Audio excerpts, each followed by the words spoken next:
Good morning, friends. We are getting ready to get back on the trail for day 4. Day 4. Yes, and it's early.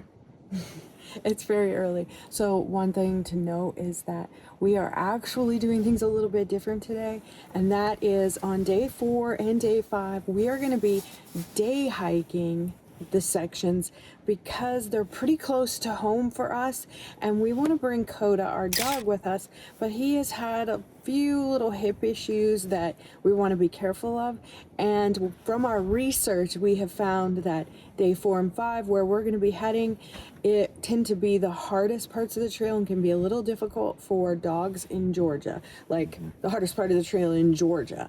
Today we are planning on going from Woody Gap to Neal Gap, about 11-ish miles when you add in going from our parking area and everything. So and we have about, what did I say, like 2,500 or 2,600 feet of elevation gain. So let's get our packs ready. Hike your own hike. If you spend even 5 minutes around Appalachian trail hikers, you'll hear that phrase over and over again. But today, that phrase really started to mean something.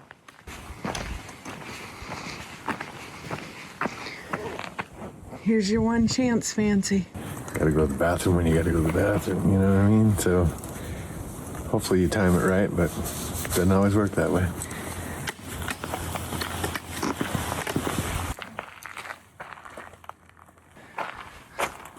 Riding into Blood Mountain.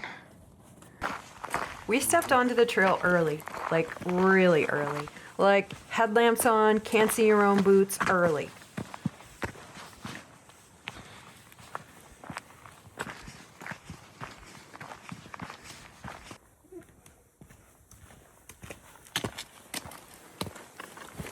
Surprisingly enough, I really like hiking at night or in the dark.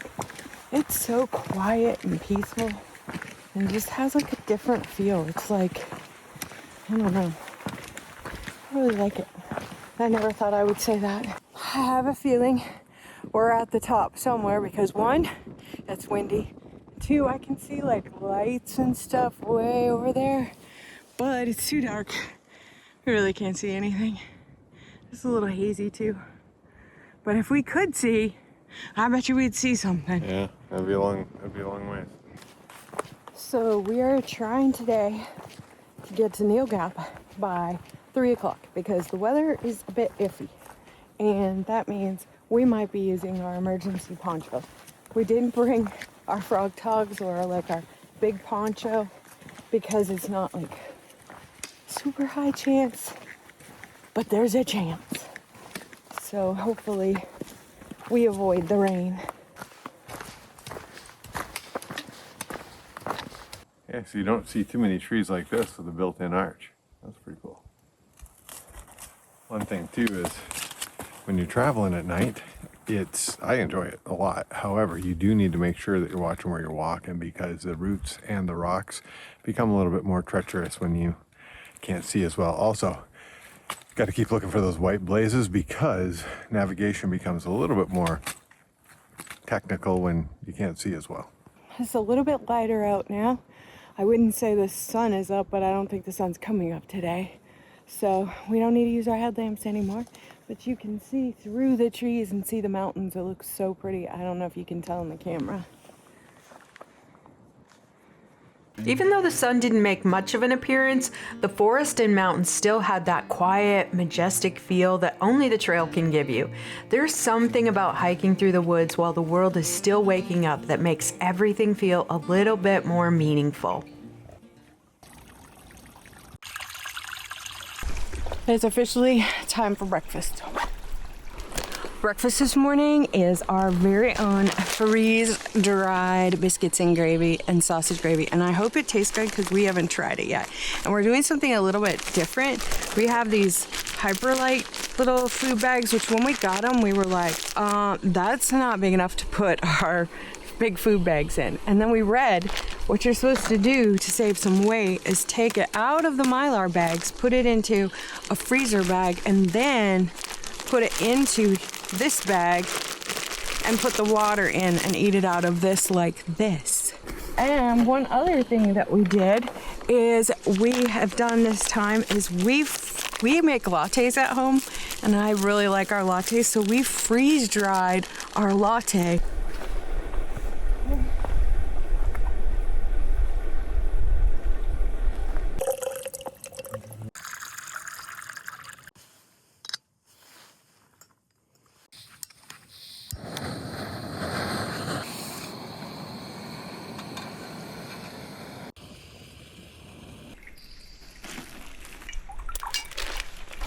And here's what the bag looks like. Cute. You might have noticed that we have some different bags than we did last time. And we do. We're not going to talk about that today, but we will be talking about that over the next, maybe in the next video or so. Yes, we will. That's all we're going to say about it right now. Coffee's ready. It is delicious. Good job. Looks delicious. Smells really good. And here's what it looks like. Try it. Ready? One, Ready? 2, 3. Oh my gosh. Wow. Good breakfast. We've seen several hikers come by, and everyone's a little concerned about the weather. It's been beautiful here, but tonight and then the next couple of nights, it's supposed to get well below zero. No, not below zero. Below freezing. Below freezing. So everyone's trying to hurry up and get off trail so that they can get warm. Good morning. Good morning. How are you? It's a nice little breakfast nook. Yeah. Which way are you guys traveling? Oh, we're traveling up. Well, today we're going to get to Neal Gap. That's our Okay. stopping point today. How about you? Same? Yeah, there's a bunch of us. You probably saw a couple people pass through already. The Best Western? Yeah. Yes. Yeah. Good choice. It's the way to go. Yeah. This was actually the first night that I found people. I started on the approach trail, so Right. I feel like I'm like 5 days, or not 5 days, 5 hours, half a day, like behind everybody. So like I haven't seen anybody. I've been dispersed camping by myself, like Oh, yeah. freaked out here in the woods kind of thing. And then I came across these guys last night. It's a nice group of folks. We all said, hey, listen, let's get off and go get a beer and a steak somewhere or something Yeah. like that. Yes. So, all right, guys. Have a good one. Yeah, we'll Enjoy. see you there. All right. That was a great stop. So good. But so much. Like, I can't even eat all of that. They're like baggy. Look at this pretty little plant. And it looks like it's going to be a flower. Hopefully it doesn't come out before the ice. It is that time in the hike when it's time for reflections from the trail. And my reflection today is that I love getting up early and hiking some in the dark in the morning. There's just something so peaceful and just surreal about doing that. So I want to continue that. I'd have to agree with Stacy on that. You'd think you'd be scared out here in the night. Like, I don't know, you're in the wilderness, there's a lot of bears. But really, it's just, it's very unique. You're not really scared. The other piece is that biscuits and gravy change your life. And eating it on the trail, everything tastes better when you're eating it on the trail. So it's really good. So we're gonna definitely make a whole lot more of that. And still got a lot of elevation gain to go, so I may have a new reflection halfway up the elevation.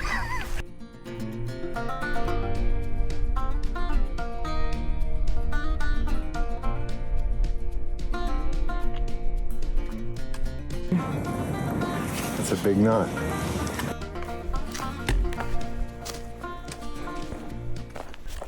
As we passed other hikers and they passed us, you could almost feel the nervous energy in the air. Everyone had heard about the bad weather coming in, and there was this shared anticipation about what the trail might throw at us next. One thing we were definitely anticipating was the climb.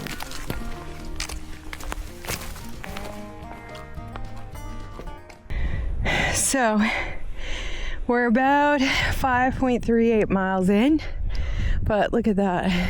Yeah. We have some serious elevation we're going to be coming to. We haven't even touched the surface of. And the elevation is officially beginning. Whew. So from here until the end, it's just up, up, and away.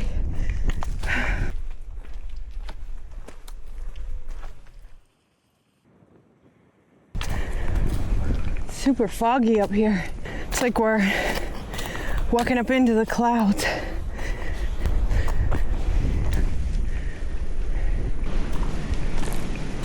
It's like a storm is brewing. That'd be freaking cold with the rain. Yes, it would.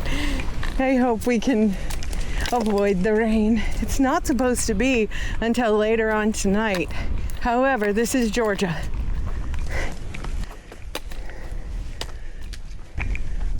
What are we? I think we're on Blood Mountain too. Yeah. So I think we're on Blood Mountain too. Which is next to Slaughter Creek, which is go drink. Which is spooky in here. Not only that, we're now starting to hear and feel a few raindrops. I don't know if we're gonna avoid the rain. We might have to get out the emergency ponchos. All right, the elevation has caused me to have to take my jacket off. Now I'm a little cold, but I'm sure I'll heat up real fast. I imagine on a clear day, this is probably a pretty good, beautiful view behind me, but right now, it's white out.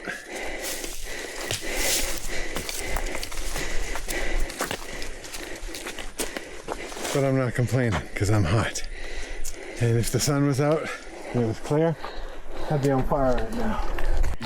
We had built up the climb to Neil Gap in our heads as this massive, brutal challenge, the kind of climb that would have us questioning our life decisions. But something funny happened. We kept hiking, and hiking, and hiking.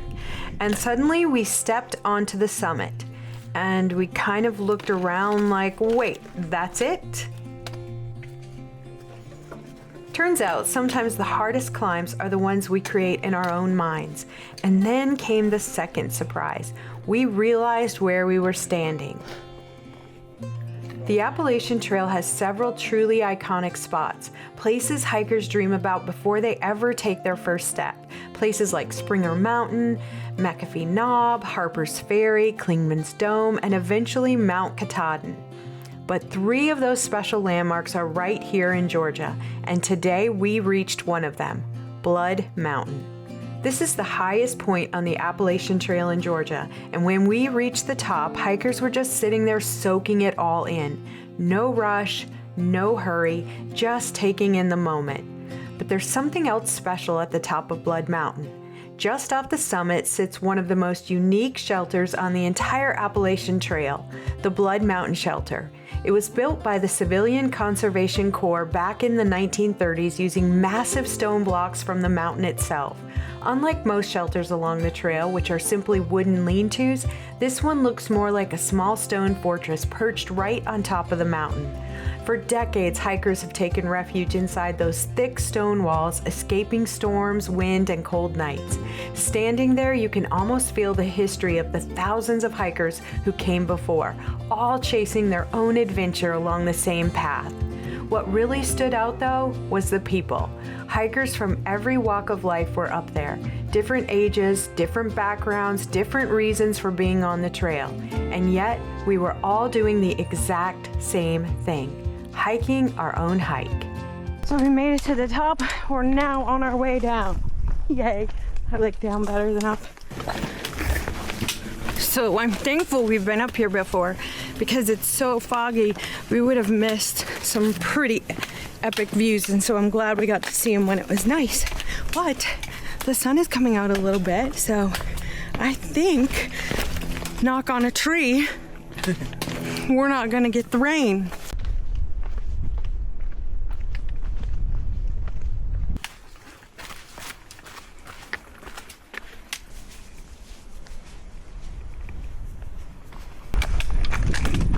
Yeah, you gotta love it when you talk about how challenging something is, and then some guy wearing a pair of shorts and a t-shirt comes running by you, and he's running about 10 miles an hour.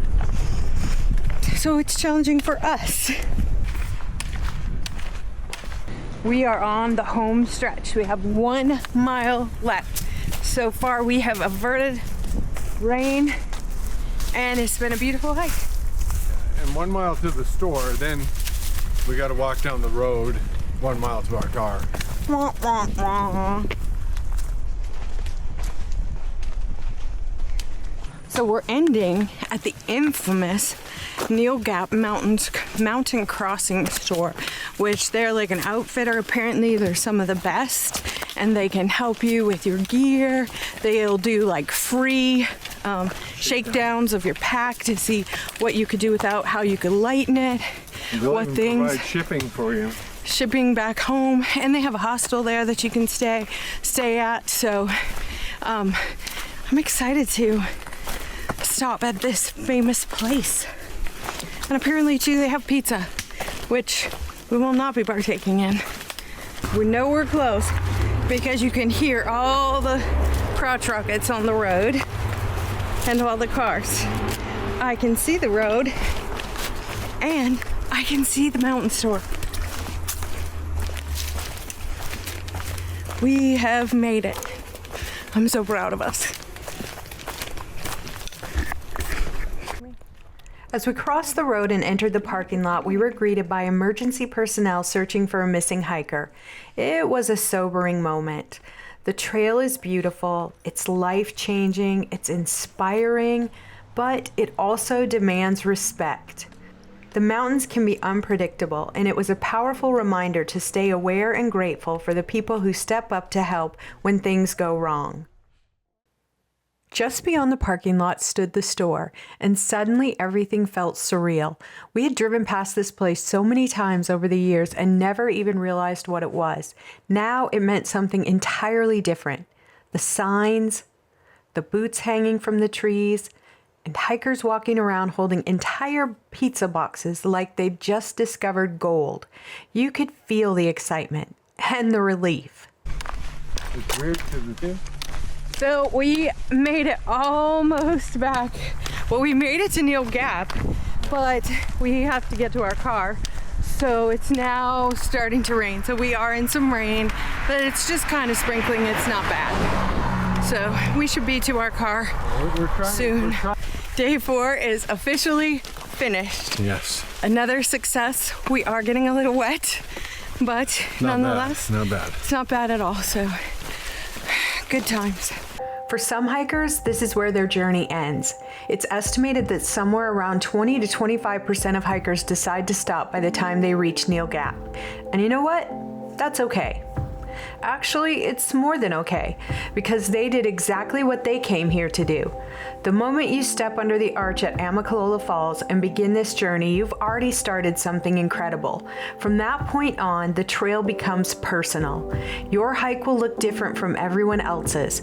Some people go a mile, some people make it to Neil Gap, some reach Springer Mountain, and some months later stand on top of Mount Katahdin in Maine. But no matter how far you go, something happens out here. The mountains change you. The fresh air, the quiet forests, the strangers who become friends, and the challenges you overcome along the way, they leave their mark. You can't step onto this trail and walk away unchanged. Whether you hike 1 mile or all 2,190 of them, you did it. You showed up. You stepped onto the trail, and you hiked your own hike. Get out there, have an adventure, and be free. See you in the next one.